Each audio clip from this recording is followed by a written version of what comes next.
Today's stitch tutorial is needle weaving, and I've already filled in one square and I'm just filling this square in for a slightly different variation, and I'm just going to lay in some straight stitches. Now I'm not doing a satin stitch, so I'm not taking my needle back up to that side again. I'm just going to come up alongside. I don't need to waste the thread going underneath. I'm doing it in 6 strands of cotton, just so it can be as clear as possible what I'm doing.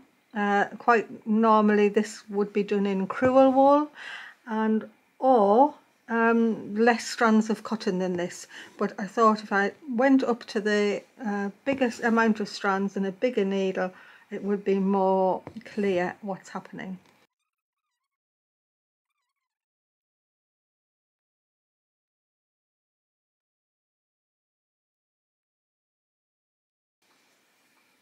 Now that all the threads have been put in horizontally, I'm going to come back up to do the weaving, and it doesn't actually matter which direction of threads you put in first. It depends on what sort of shape you're trying to fill in, but I think I always put the longest threads in first and then I weave with the shortest ones. I'm using my same needle. This time I'm going to use the eye of the needle, and I'm just going to pick up every other thread. Now once you get going it becomes easier, but I find it easy to go right to where the threads are coming out to pick them up, especially with this stranded cotton. With crewel wool it's a bit easier to see the difference, but I've now picked all of the alternate threads up on my needle and I'll pull that through. I'll just use the eye of the needle to pull them inwards. I'll go down at the bottom of there and come up alongside to go back up again. And now I'm just going to go exactly like normal weaving. I'll go under the ones I went over before and pick them all up again. Just making sure I'm doing them. I can do them at this end because I can see where they're coming out, and I'm just going to check I've got them all. I have. Pull my thread through, settle the stitches in, give it a little bit of a tug, down with my needle and come up alongside to do exactly the same.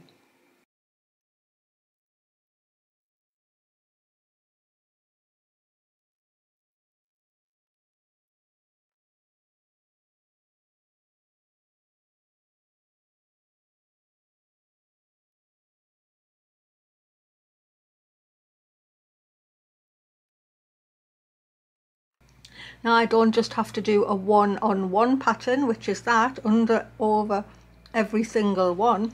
I can choose to do 2, so I can go over 2, under 2, over 2, under 2. In fact, anything that you can do with normal weaving can be done with needle weaving, and in embroidery it can make for some really pretty effects.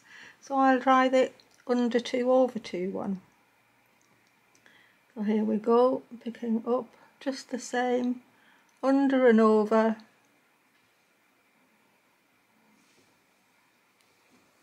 and the way the light catches the thread is going to be different.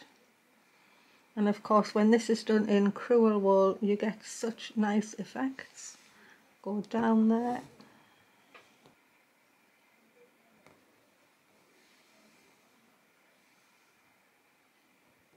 I'm just making them nestle together nicely on every row.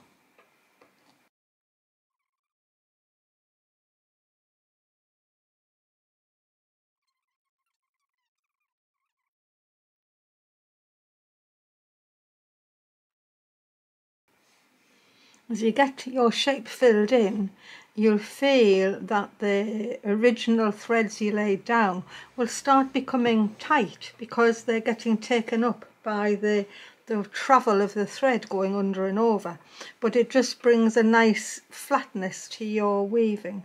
And as you get to the very end, you might just have to move threads to one side to be able to get your weaving done, or even just do half of the length of the stitch at once as you pick up each thread that you need to pick up.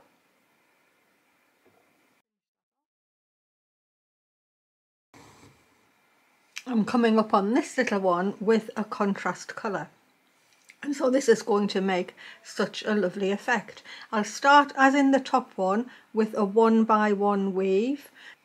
I'm going to pick up each one in turn, just exactly the same.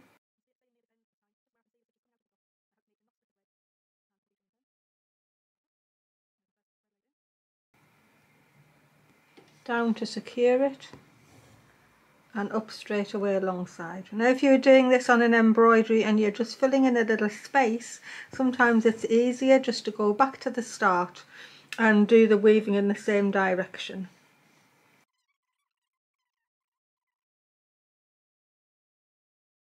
So now, because there's another colour involved, as I scoot them along, I'll start and get a little checkerboard effect.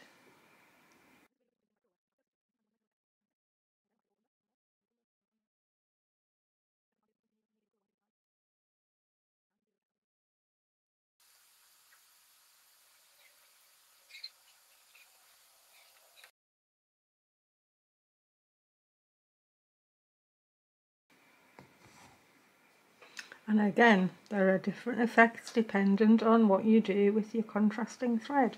So let's try the over 2 under 2 again.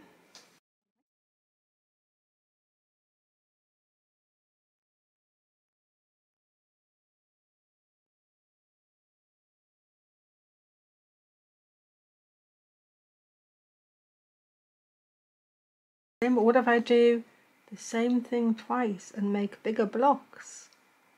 So let's just do the same one. So do twice. So I've got 2 threads laid in each way now. So the thing I could say is just play with it. There's all sorts of things, and if you need to play with it on a bigger scale and then take it into smaller, then that's what you do.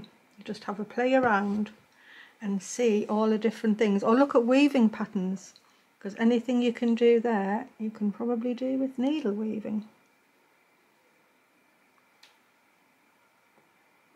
So this is my changeover row.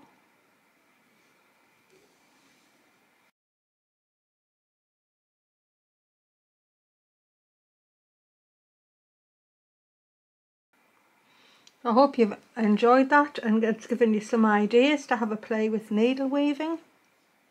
You can do all sorts of things with it. Just have a practice and see how it goes.